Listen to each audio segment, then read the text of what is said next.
Do you think it's healthy to talk about death?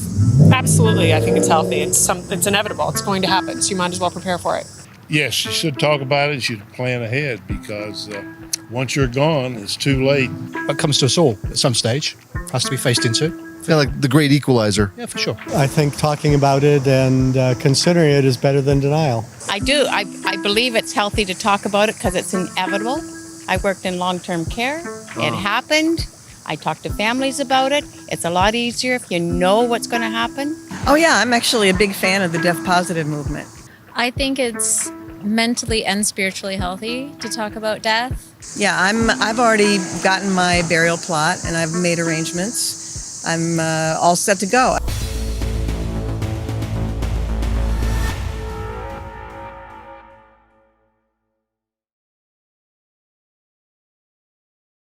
Less than 100 years ago, death was very much part of everyday life, where today we've pushed death far into the shadows.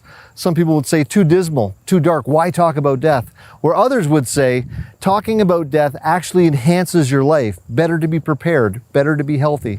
Today we're going to talk to a Phaneontologist and discover the truth about the health of talking about death. Well, hello, Barbara. Thanks so much for being part of the show today. Well, thanks very much for inviting me. Question we've been asking people, is it healthy to talk about death? Most definitely. When people don't talk about death, they hold it deep inside, and there's so many different reasons or variables. So right now, when you ask me that question, I think, okay, we can go any place with that question. But yes, it's important to talk about death.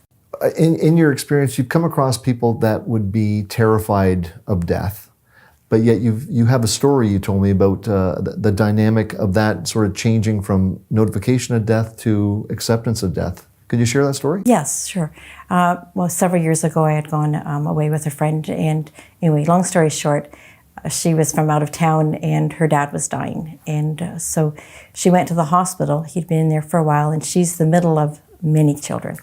And she went and she found out that no one had told her dad that he was dying. And she's like, oh, that's not good. And so she's told her siblings, she said, tomorrow he's being told that he's dying, he's in the hospital. And if you want to be there, please be there. And so they showed up. And then after a few siblings went out into the outside of the building and just reamed her. Just screamed and hollered at her. I was in shock because my field of study is death and loss. And they hollered and said, you made this real for me. And I just remember looking, thinking, oh my gosh. And it wasn't about the dad dying at that moment. It was about them. We don't want to talk about death. We don't want to look at it. We don't want to see it. But in all reality, none of us are getting out of here alive. We're all going to die. And after that, her dad, again, he couldn't leave the hospital bed, but he said right away, I need to see this minister. I want this outfit to wear. I want to be buried here. And he started giving directions. And then the other siblings calmed down. But in those raw moments where I was kind of a fly on the wall there. But right. Very interesting from my perspective. But It's life. We all react differently to death and loss. We talked to each other about the dynamic of, say, what you do for a living, your training, or say what I do for a living, in the context of a dinner party, when we all share with each other, oh, what do you do for a living?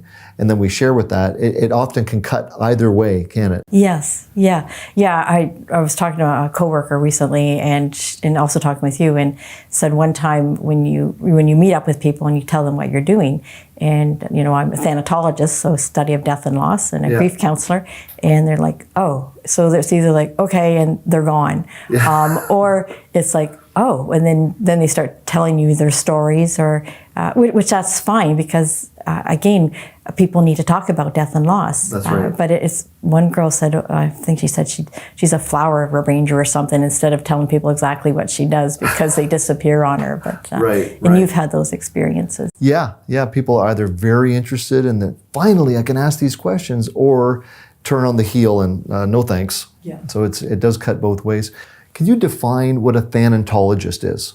So Phaneontology is a study of death and loss, and in all aspects, because loss isn't just death. So people moving from a different country and leaving everybody behind, or mass devastation, there's loss there. And the whole compass of many aspects of death and loss. And so Than is Greek for death, and ology is the study of. It's amazing to think we have this rational brain that we know that certain things are going to happen, like our death. We know it's going to happen, but there's the heart connection that it is terrifying because of, maybe depending on a person's worldview, death represents the darkest mystery, or for other people it is heaven, other people it is just the abyss. But regardless, it's this great equalizer, rich or poor, every culture, everyone throughout history, we all come together with death. Yes. Yeah, when you say that, even as you're saying that, it comes to my mind, my grandma's always saying, doesn't matter who you are, or where you come from, or what you do, we're all going 6 feet under. Right. And I thought, oh yeah, that's true. What has inspired this show is we have people ask us questions all the time, and when people have the permission to ask questions and get good answers, they seem to flourish, and there's a kind of it's a healthier place they come to, I find. And so the thinking behind this is to share these conversations with the wider public. Well, as you're talking, I'm thinking of people's different belief systems with death and loss, and how, if they have permission to even talk about it. And so if you have a religious background, then going to church doesn't necessarily mean you have that concept. But it just brings me to mind a conversation I had recently where someone died by suicide, and the person said, she's very religious background, and so did this man. And I said, well, and she said, he died alone. And I said, well, did he really? And I said, depending on your belief system, was he alone? And she paused because she's struggling with his loss. And she paused and, I didn't think of that. And those who have a belief system, whether it's a spiritual belief or religious belief, most of those people get better or process through their loss easier. Not that grief and loss is easy for anybody, but they seem to get better faster when I see them. And those who have no belief systems, they struggle more. It's like, okay, they're dead and gone, and it's for me, it's sad to see that, because when I first meet people, and again, I meet them in distress, which is the nature of my business, but you can see the stress in their face, and same for you. Sure. Their face shows that, and after I see them over a period of time, I see the cheekbones softening, or the cheeks start to get soft, the sparkle starts to come back to their eyes, and I think, okay, there's no cure. But you can see the softness start to come in the smile. In kind of a general wrap-up kind of question, which can be a thread to almost everything we've talked about, is just that, is the talk, is the conversation in the family, for that 35-year-old, for the entire family. Can you speak a little bit about the value of the general open conversation? It's huge.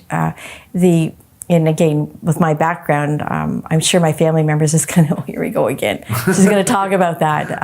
But also at the same time, I think it opens a conversation. It's like you can ask me anything. And so it's super important at all ages. Even I tell my children, get a will done.